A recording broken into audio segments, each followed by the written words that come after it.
Brookline Hub In-Depth is presented by the 501c3 nonprofit BrooklineHub.com. BrooklineHub.com are the proud founders of the Brookline Youth Awards.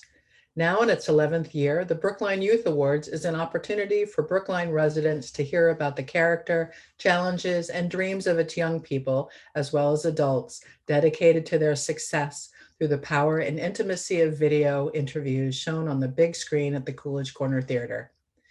This year, the 11th Brookline Youth Awards will present Joslyn Vendola, Brookline High School teacher in the Excel program, with the 2021 Roger Grande Social Justice Award. Last week, our founder, Harvey Bravman, interviewed Joslyn from the stage of the Coolidge. What you're about to see is the full interview between Harvey and Joslyn. A 3-minute version will be seen at the 11th Brookline Youth Awards. The 11th Brookline Youth Awards can be viewed on March 8th at 7 p.m. on all Brookline Interactive Group and BrooklineHub.com channels. My name is Joslyn Vendola. What's your favorite thing to do? If tomorrow was like a perfect day and you got to do whatever you wanted, what would you be doing? That would be a tough question. I would need to fill the day completely. I would spend time with family, hang out with my nieces, roller skate. I do a lot of roller skating and play roller derby in my free time, so I would make sure to get that into my day. But I think mostly, yeah, make sure that I get to see my family. Go to the beach. Did you say you do roller derby in your free time? I do, yes, yeah. I do play roller derby in my free time. So you work on a team? I am. I'm on the Boston Roller Derby League. I play for 2 teams in that league. And I've been playing for about 10 or so years. We haven't been playing during the pandemic, of course, but we're hoping to start up again soon. Do you use your name Joslyn Vendola, or are you like, do you have like one of those, like, when I was a kid and I watched roller derby, they would have like names. Yeah, so traditionally, skaters do have skating names that they use on the roster, or the announcers use them for the games. That's just been a part of the roller derby culture since it started many years ago. So my skating name is MC Slammer. Awesome. Why are you called MC Slammer? Well, it's a play on MC Hammer, and I was just a big fan of MC Hammer as a kid growing up, and so went with that. You have to have something different from other skaters in your league and in the area, so we all just kind of try and pick something that is meaningful or funny, or just it's kind of a shout out to whatever it is that your name is similar to. Tell me, where are you from? Well, I was born in Detroit, Michigan, but raised in Kittery Point, Maine. And then I've been living in the Boston area since I went to college at Wheaton College, and then I've been in the Newton, Brighton, Dedham area ever since. Tell me, how did you come to Brookline, or how did you come to work in Brookline? Well, I started teaching right out of college, but not at Brookline. I taught for 3 years at a collaborative school in Chelmsford, Massachusetts. And then about 13 years ago, I had started coaching at Brookline High School, coaching in the soccer program a year before I applied to teach there. And then I've been teaching there ever since.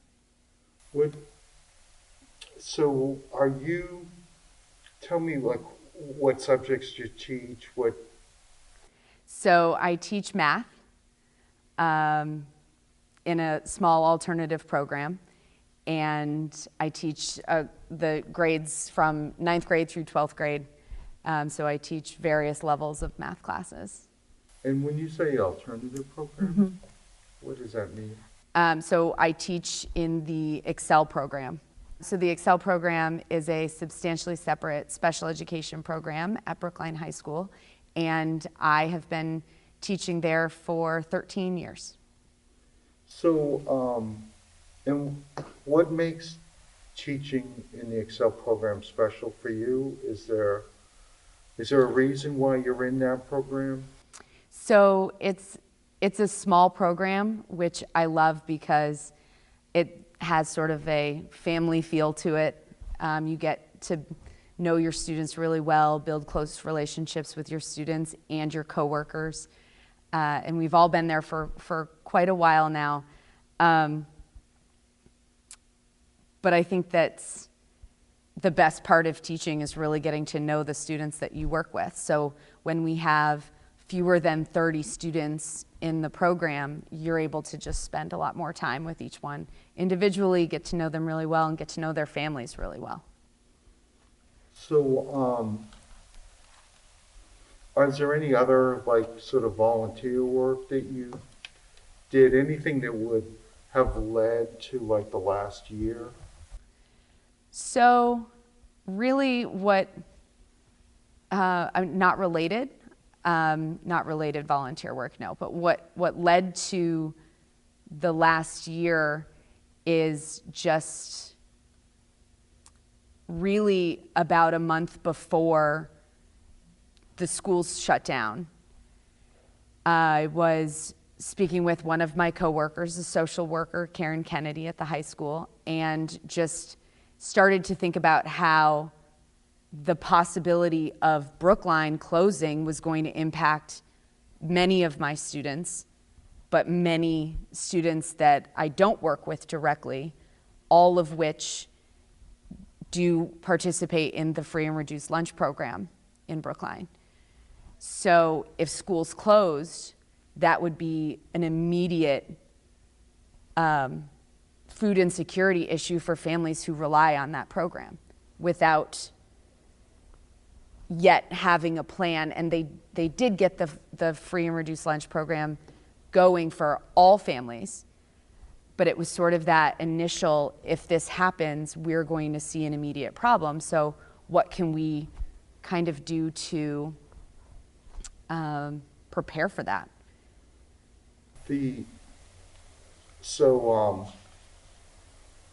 You're teaching in this class, and you know a pandemic's coming, and you know that it's going to affect certain. Tell me a little about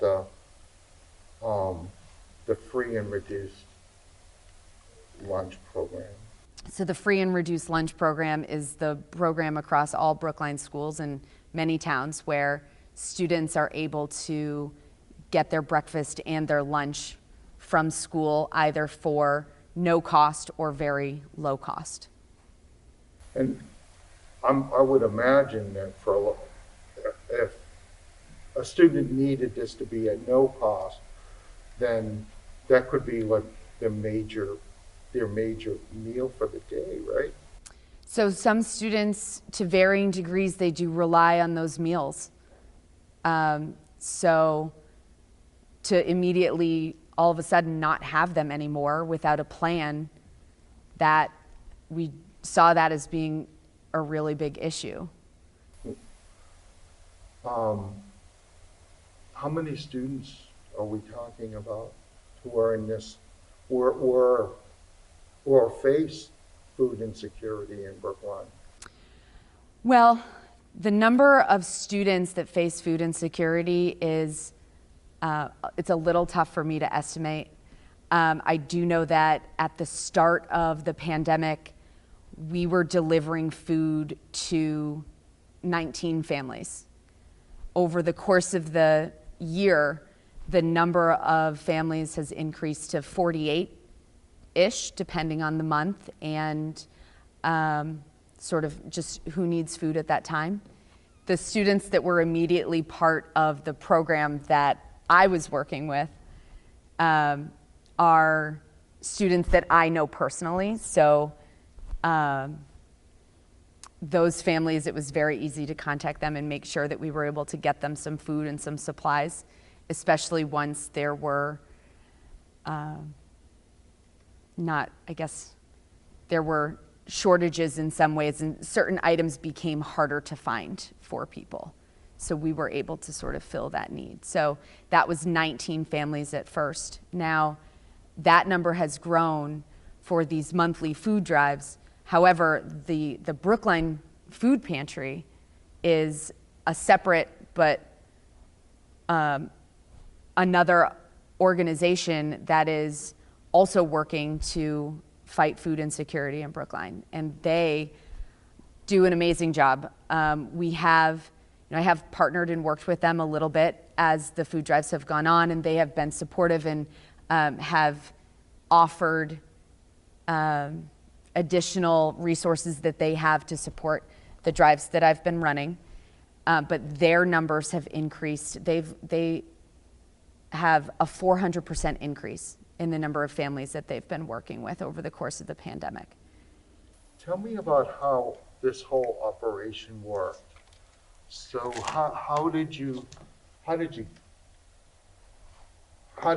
the food? How did you get the food to the kids? Mm-hmm. And how many people did this, like, what are we talking about, like, for volunteers? Mm-hmm. Like, so the first thing that we did was to start collecting food in a smaller capacity. And this came from donations from teachers mostly. And for about a month before school closed, we just started storing some food that we were collecting around Brookline High School. So there were 3 of us. It was myself and Karen Kennedy and Paula Shea, and we were the first ones to kind of just start collecting it and storing it, putting it aside. I wrote an email to school staff and just said, well, at that point, I didn't say, we think school is going to close, even though that was the truth, but just said in the email that we were expecting some students to maybe need to quarantine because they were a contact to someone who had COVID-19, or if their families were impacted directly by COVID-19, we saw that there was a possible need for supplementing their food resources at home. So more teachers started to donate food just in these weeks leading up. And then as it got closer, we started to plan for the delivering because many families in Brookline do drive and others rely on public transportation. So having families all come to BHS to pick up the food would have been difficult, especially given work schedules and just the uncertainty of the time at that point.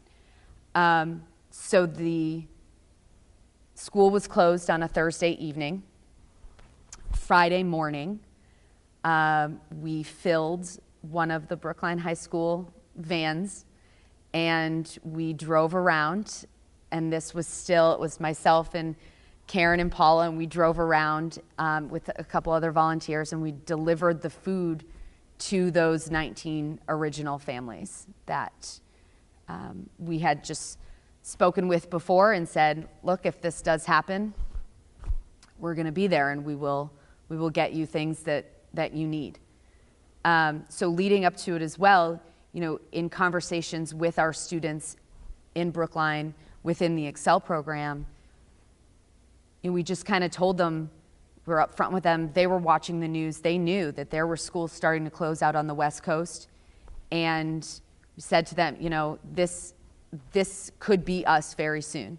So you have our contact information. You know that if something comes up, if you need something, you can get in touch with your teachers. That's the kind of program that it is, and that's what I mean when I say it's sort of a family feel in a much larger Brookline community. We have this sort of smaller community that's very close. So that Friday was the first day that we went and delivered food and Chromebooks to students that we knew would need those as well.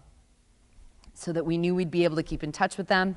We knew they'd be able to check their email. We just wanted to be able to have contact with them depending on how things went. Nobody knew what we were in for, but I figured let's be prepared for anything. So that was the first day. Then there were, I think we did 3 or 4 more food drives that spring. So spring of 2020, we had outdoor, I called them drive-through food drives, so that everybody knew there's no contact. You're stopping on the sidewalk, taking your food out of your car, leaving it on the sidewalk, and then we'll come and get the food, organize it, and deliver it later that day. So that's what we did. And I've had so many volunteers. For the most part, it is teachers and school administrators that volunteer for the drives, and the deliveries are all school staff. Most people do come back multiple times. I've had, there were, I don't know if I should name them or not, but, I've had Jennifer Gerusi, Liz Brennan, Amanda Lehman. There are many, Paula Shea comes every single time. So there are staff members that have been in this with me since the beginning and have helped for hours collecting, organizing, dropping food off, carrying large boxes, filling cars so that other people can drop off. It's been pretty incredible to see the number of just BHS staff members that get involved. We've had many donations from school staff, many donations from parents. Around Thanksgiving, we were able to get at least 1 turkey to every single family on the list. Many of them also got hams or 2 turkeys or other Thanksgiving and holiday items that would help them out so they could still celebrate with their families and have a little bit of the traditions that they're used to. So it was incredible. I mean, we've delivered massive amounts of food to people and have done it all in one day so that we can collect dairy, eggs, meat, all of that, and can get it to families within hours of when we're collecting it. We're not just talking about the Excel program, right? We're talking about all of Brookline. Right. So since we started, we had some food drives last spring, and then over the summer, we took a break from food drives, and I partnered with a Brookline parent, Dara Kelly, who raised money through donations, and we were able to work with local businesses to deliver 1 meal a week for families that were takeout meals.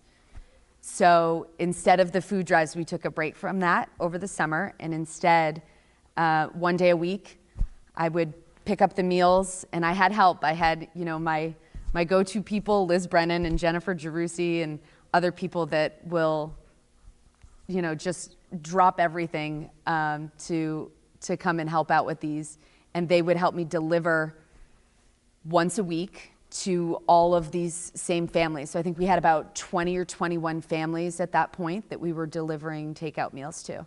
So it was not as much food weekly, maybe it was weekly instead of monthly. So that was pretty incredible. But also it helped the families by giving them a night off from cooking, and they would have leftovers that they could save for the next day. But just to give them a break and a little sense of normalcy, that this would be, something that they could keep doing. They can still get dinner out with their families once in a while during the pandemic. It's amazing to me. It's amazing to me how far ahead you were. How did you guys think that the foresight to think that this was going to be this escalating problem? If you hadn't done that, what would have life have been like for those families? Well, I think if we hadn't done that, it would have been much more difficult to get this up and running, especially because we wouldn't have had the supplies immediately ready to deliver that day. We could have collected it, and we did collect a significant amount of food during the spring while school was closed. But I do think that because everything was so uncertain and nobody knew exactly what was going to happen, it would have been much more difficult to get people, like you said, out of the house. People were avoiding grocery stores, and all makes sense. That's what we needed to do at the time.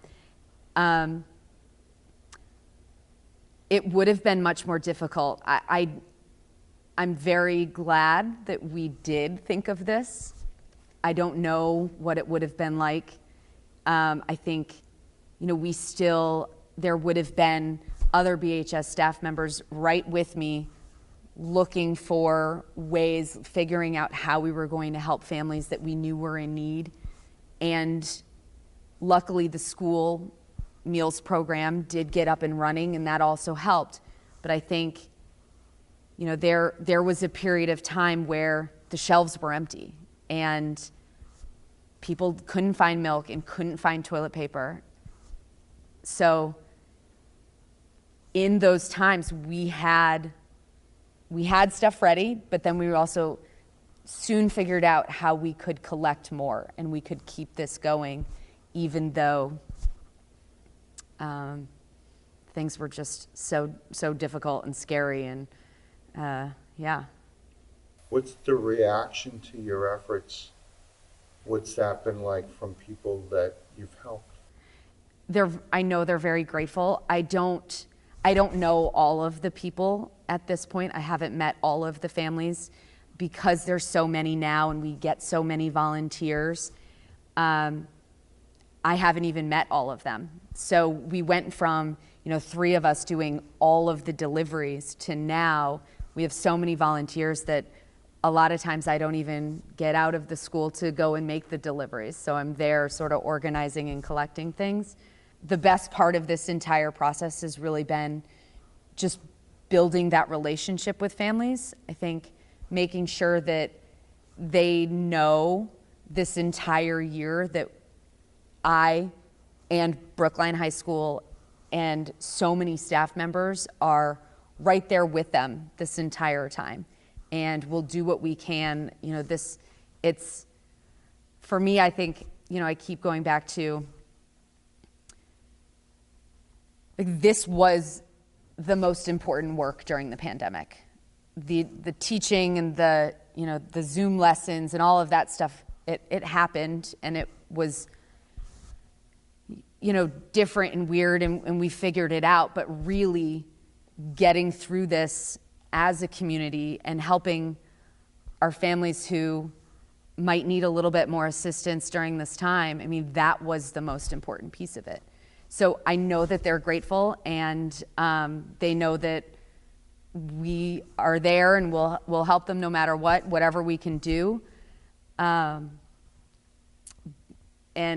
hopefully, going forward, we're gonna keep this up. So I think that's another important piece is that it's with all of their gratitude. And, I am also so grateful for the people that have donated, the parents that have donated massive amounts of food, the teachers, the time, the energy, all very grateful. And I know that this is really just the start of addressing a much larger problem, that the pandemic has made some of these social issues more apparent. And these food drives have made a dent during a crisis, but the problem still continues. And so, even though vaccines are coming out now and grocery stores are safer and things feel safer, the food insecurity issue doesn't just disappear. It was there before the pandemic, and if we don't continue to work on it, it will remain after the pandemic. How do you feel You're quick to name all the other volunteers and everyone that came to help you in this incredible effort. But how do you feel knowing how many lives you touched, that nothing happens if someone doesn't make it happen? And you made it happen by getting these volunteers together, there's some great people you're the 10th person we've honored with the Social Justice Award. There's some pretty epic people on the list before you, and the votes are always close. There's always great people who are nominated. This year wasn't even close. It was almost everyone said that it has to be you. In fact, they would be mad if it wasn't you. So, I mean, how does it feel? I mean, the award's nothing, but that you helped all those people. Right. I think the opportunity to help our Brookline families that have been in need during this time is the award. And I'm so grateful for the opportunity to speak to the issue, and certainly appreciative of the award. And I think, this award is for a large group of people. Like you said, I am quick to name others, but I have had a lot of help. And I have, coworkers that have been in this since the beginning and have, been taking food to people's homes during a pandemic, and for my students that they might not even necessarily know. So I'd say it's the whole,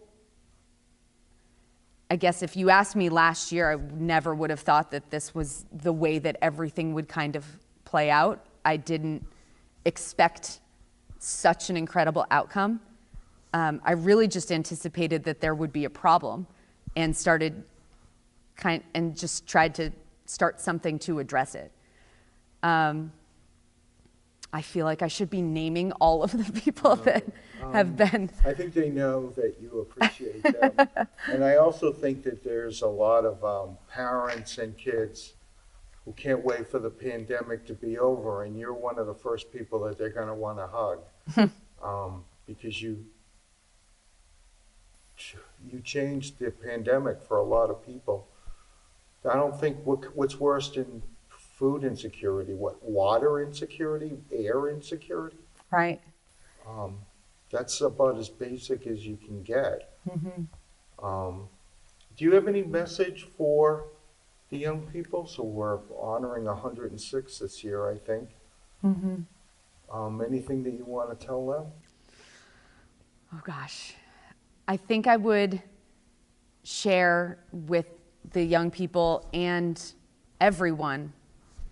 I don't think it's just exclusive to young people, but I think some of the greatest takeaways, there are so many lessons that were learned during the pandemic.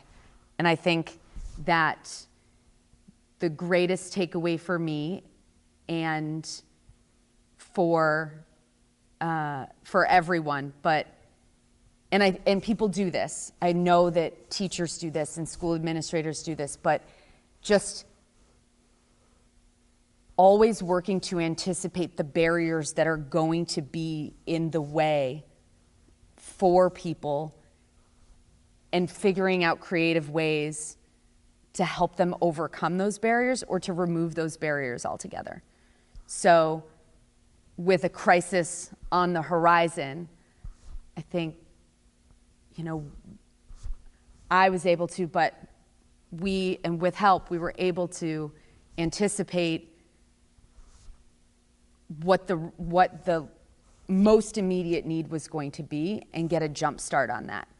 And so, I think that's what young people are already doing, and continuing that, and to keep that thought process at the forefront of all of the incredible work that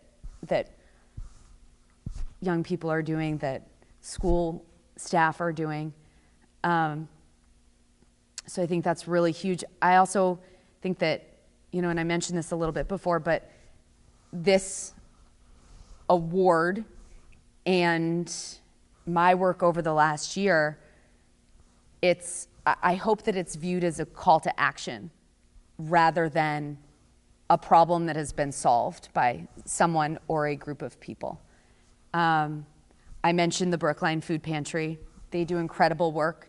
Their work has increased exponentially during this time. And going forward, there is going to be even more of a partnership between the schools and the Brookline Food Pantry, and we're working on some projects with them. But they are feeding 800 families a week. So that is going to continue. That's only just beginning as an ongoing challenge that we need to address. So I think, as we're looking to some better times, I think it's important to keep those big life lessons from a global pandemic in mind as we move forward. Hi, my name is Danielle Myers of ADW Video Productions and BrooklineHub.com.